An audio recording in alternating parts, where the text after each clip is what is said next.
This is Jackie, and I'm here with What's So Not, Day 3 of Bonnaroo.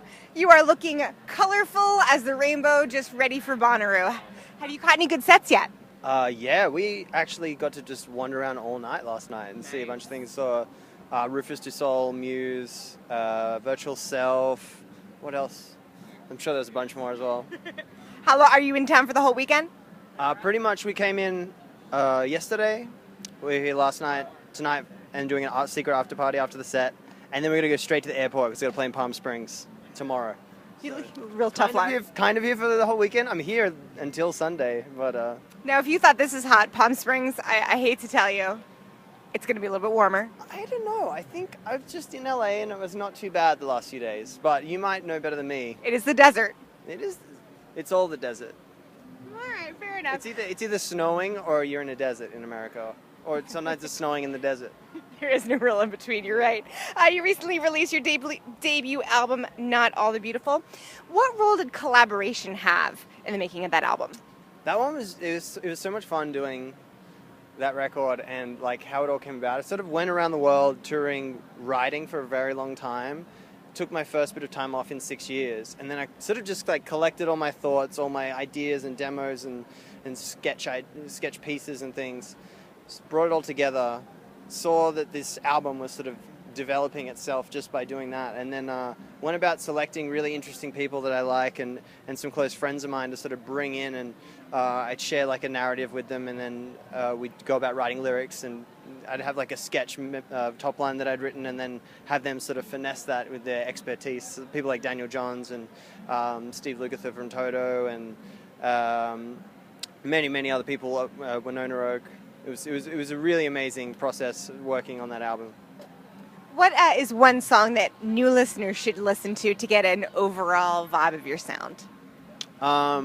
Probably the album in its entirety.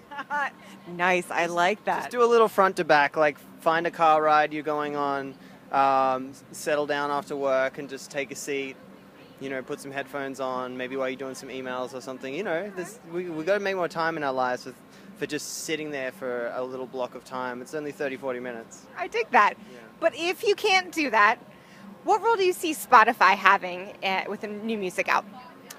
I mean, it's the platform of choice, I think, for a lot of people right now for, you know, how they ingest their music. I think a lot of people, at the last few years at least, they use it as a platform to place on while they're doing some other sort of work or they're going about their day. It's just something they have in the background. I like that they have all these playlists that, you know, New Music Friday and things like that. Someone can just put it on and they discover what came out that week. Whereas you don't have to go and look for it. You don't have to, you might be busy doing something else. So I think it's really cool like that.